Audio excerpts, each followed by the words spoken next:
Lifco books. லிஃப்கோவின் பிரசித்தி பெற்ற அகராதிகள் ஸ்ரீமத் வால்மீகி ராமாயணம், சுந்தரகாண்டம், 4000 திவ்ய பிரபந்தம், 30 வகையான சகஸ்ரநாமம் மற்றும் பல.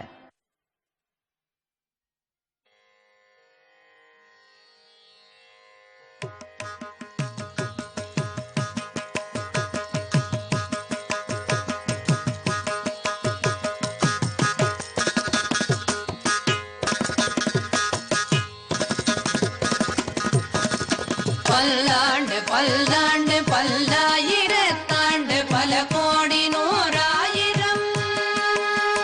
பல்லாண்டு பல்லாண்டு பல்லாயிரத்தாண்டு பல கோடி நூறாயிரம்.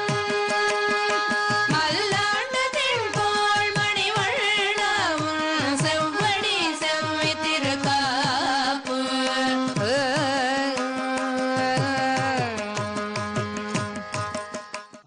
அஸ்மத்குரு சமாரம்பாம் யதிசேகரமத்யமாம் லக்ஷ்மீவல்லபபர்யந்தாம் வந்தே குரு பரம்பராம்.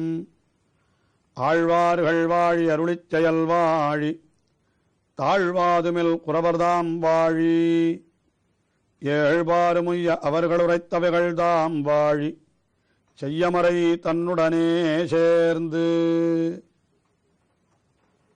எம்பெருமானுடைய அருளாலே திருமந்திர உபதேசம் பெற்ற திருமங்கை ஆழ்வார் அந்த திருமந்திர உபதேசத்தாலே தாம் பெற்ற பேற்றையெல்லாம் பெரிய திருமொழியினுடைய முதல் பதிகத்திலே அருளிச் செய்கின்றார். அதாவது திருமந்திர உபதேசத்தை பெறுவதற்கு முன்பு தாம் இருந்த நிலையெல்லாம் முதலிலே தெரிவிக்கின்றார். இப்படி உலக வாழ்க்கையிலே விழுந்து சிற்றின்பங்களிலே திளைத்து இப்படியே போது போக்கினேன், அந்த போதெல்லாம் வாளா கழிந்தன நாள்கள், பழுதுபோய் ஒழிந்தன நாள்கள் என்றும், அந்த நாள்களெல்லாம் ஊமனார் கண்ட கனவிலும் பழுதாய் என்று வெளியிலே சொல்லிக்கொள்ள முடியாதபடி அப்படிப்பட்ட நாள்களாக கழிந்தன என்று அப்படி தெரிவித்தார். அப்படி தெரிவித்துக் கொண்டு வந்தவர் கீழே 6வது பாசுரத்தில் என்ன தெரிவித்தார்? அந்த திருமந்திரத்தினுடைய அர்த்தம் எம்பெருமான் தான் எல்லாவித உறவுமாயிருக்கிறான் என்று அப்படி தெரிவித்தார். நமக்கு எல்லா உறவுமாயிருக்கிறவன் எம்பெருமான் தான், அவனைத்தான் நாம் பற்ற வேணும் என்று தெரிவித்தார். ஆனாலும் இந்த உலகத்திலே இருப்பவர்களெல்லாம் என்ன செய்கிறார்கள் என்று பார்த்தால், அவர்கள் பொன்னுக்கும் பொருளுக்கும் ஆசைப்பட்டு யார் யாரையோ போய் துதிக்கிறார்களாம். உலகத்திலே அழிந்துபடக்கூடிய மனிதர்களையெல்லாம் துதித்து அவர்கள் ஏதோ சில அழியக்கூடிய பலன்களையே பெற்று போகிறார்கள் என்று பார்த்தவுடனே இவருக்கு வருத்தம் உண்டாயிற்று. உடனே நல்ல புலவர்கள், உங்களுக்கு வாக்கு மிக அற்புதமாக அமைந்திருக்கிறது, ஆனால் அந்த நல்ல வாக்குகளை கொண்டு பகவானை துதிக்காமல் இப்படி வீணே அழியக்கூடிய மானிடர்களை துதித்து நீங்களும் வீணாய் போகிறீர்களே என்று இந்த பாசுரத்திலே உபதேசிக்கிறார் திருமங்கை ஆழ்வார். அதாவது 7வது பாசுரத்திலே அதை தெரிவிக்கிறார். இன்னதோர் தன்மையன் உணரீர் கற்பகம் புலவர் கழகனின் உலகில் கண்டவா தொண்டரை பாடம். பொருளாளே சொல்லுகேன் வம்மின் சூழ்புணல் குடந்தையே தொழுமின் நற்பொருள் காண்மின் பாடி நீர் விம்மின் நாராயணா என்னும் நாமம். ஆழ்வார் உபதேசிக்கிறார். சொற்பொருள் ஆளீர் என்று அவர்களை அழைத்து உபதேசிக்கிறார். அதாவது சொல்லையும் பொருளையும் தெரிந்து அதையெல்லாம் ஆளக்கூடியவர்கள் புலவர்களாம். அப்படிப்பட்ட புலவர்களே இங்கே வாருங்கள், நீங்கள் இல் பிறப்பு அறியீர். இற்பிறப்பு என்றால் இல் பிறப்பு, அதாவது இல்லற வாழ்க்கை என்கிறது என்ன என்றே நீங்கள் தெரிந்து கொள்ளவில்லை. அதனுடைய உங்களுக்கு எதற்காக எம்பெருமான் உடலையும் கொடுத்து, அது இந்திரியங்களையும் கொடுத்து, சிந்திக்கும் திறலையும் கொடுத்து, செயல்படும் தன்மையையும் கொடுத்து, இத்தனையும் கொடுத்தது எதற்காக என்னால் எல்லாம் அவனையே நாம் துதிப்பதற்காகத்தான். ஆனால் அதை அறிந்து கொள்ளாமல் நீங்கள் வீணே கழிக்கிறீர்களே உங்களுடைய காலத்தை. இற்பிறப்பு அறியீர். என்ன செய்கிறீர்கள்? இவர் அவரென்னீர். இவர்தான் அவர் என்னால் ஏதோ இங்கே இருக்கக்கூடிய மிகவும் தாழ்ந்தவனான இவன் இன்றைய தினமில்லை நாளைய தினம் அழியப் போகிறவன், ஆனால் இவனை என்றைக்கும் இருப்பவன் என்பது போல நினைத்து கொண்டு நீங்கள் எப்படியெல்லாம் துதிக்கிறீர்கள். அவர்கள் காலிலே போய் நீங்கள் விழுகிறீர்கள். இவரவரென்னீர் இன்னதோர் தன்மை என்று உணரீர். இவர்களுடைய தன்மையெல்லாம் அழியக்கூடிய தன்மை என்பதை நீங்கள் உணராமலே இப்படி வீணாக காலத்தை கழிக்கிறீர்களே என்று சொல்லுகிறார். அது மட்டுமா, என்ன செய்கிறார்களாம் அந்த புலவர்கள்? தங்களுடைய வார்த்தைகளை எல்லாம் வீணாக்கி கற்பகம் புலவர் கலைகண் என்று உலகில் கண்டவா தொண்டரைப்பாடும் சொற்பொருளாளீர். அவரை என்ன சொல்லுகிறார்கள்? யாரோ ஒருத்தன் இருக்கிறான், அவனை பார்த்து நீதான் கற்பக மரம் போலே கொடுப்பவன். கற்பகம் என்கிறது நமக்கு வேண்டியதையெல்லாம் கொடுக்கிறது அல்லவா? அதுபோல இவனும் கூட வேண்டியதையெல்லாம் கொடுப்பவன் என்று அவனை துதிக்கின்ற போது கற்பகம் என்று துதிக்கிறார்களாம். அடுத்தது புலவர் கலைகண் என்றால் புலவர்களுக்கெல்லாம் ஒரே கலைகண், அதாவது அடைக்கலமாயிருந்து அவர்களுடைய துன்பத்தை எல்லாம் களைபவன் நீயே என்றோ. உண்மையாக நமக்கெல்லாம் யார் கலைகண்? என்னான் செய்கேன் யாரே கலைகண் உன்னால் அல்லால் என்று நம்மாழ்வார் எம்பெருமான் தான் நமக்கு கலைகண், வேறு யாரும் கலைகண் கிடையாது என்று அருளி செய்கின்றார். ஆனால் இந்த பாழாய்ப்போன புலவர்கள் என்ன செய்கிறார்களாம்? உலகத்திலே அழிந்துபடக்கூடிய ஒரு மனிதனை பார்த்து கற்பகம் புலவர் கலைகண் என்று கண்டவா தொண்டரை பாடும். கண்டவாறு கண்ட வார்த்தைகளாலே நீங்கள் பாடுகின்றீர்கள். அதுவும் யாரை பாடுகின்றீர்கள்? தொண்டரை என்னால் அவனே இன்னொருத்தனுக்கு ஏவலாளாக இருப்பவன் தான், அவனை போய் நீங்கள் பாடுகின்றீர்கள். ஆனால் நீங்கள் எப்படிப்பட்டவர்கள்? சொற்பொருள் ஆளீர்.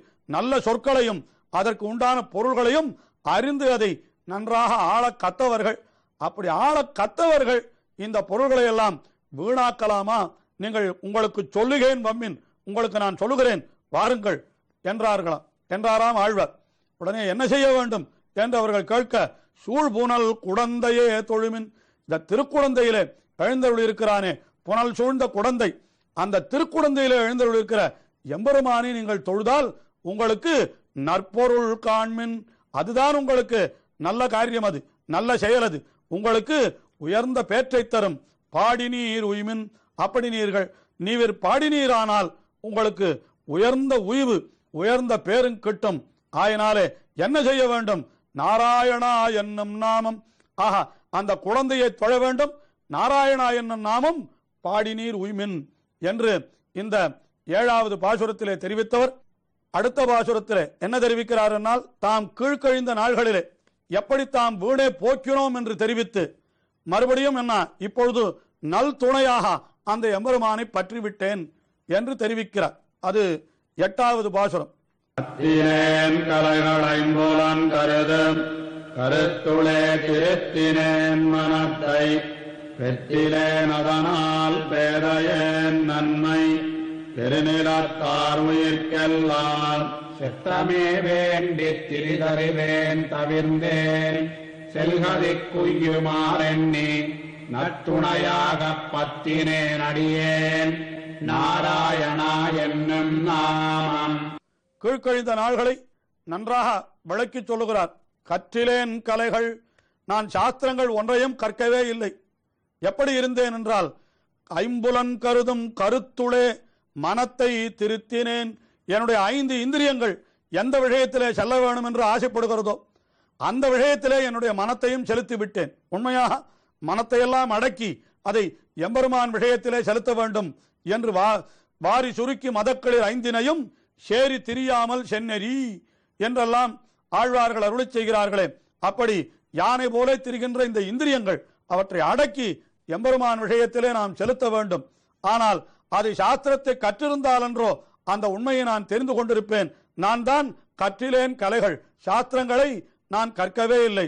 கற்றிலேன் கலைகள் ஐம்புலன் கருதும் கருத்துளே, அந்த புலன்கள் எதிலே மனத்தை வைக்கின்றனவோ அதிலேயே என்னுடைய மனத்தை செலுத்தினேன். அப்படி ஐம்புலன் கருதும் மனத்துளே திருத்தினேன் என்று அங்கேயே கொண்டு போய் வைத்து விட்டேன். அதனால் பெற்றிலேன் அதனால் பேதையேன் நன்மை, அதனால் பேதையேன் நன்மையே பெற்றிலேன். மேலே மேலே நான் தீமையைத்தான் பெற்றேனே தவிர ஒரு காலம் நான் நன்மையை பெறவே இல்லை. மேலே மேலே பாவங்களையே செய்து கொண்டு போந்தேன். பெற்றிலேன் அதனால் பேதையேன் நன்மை.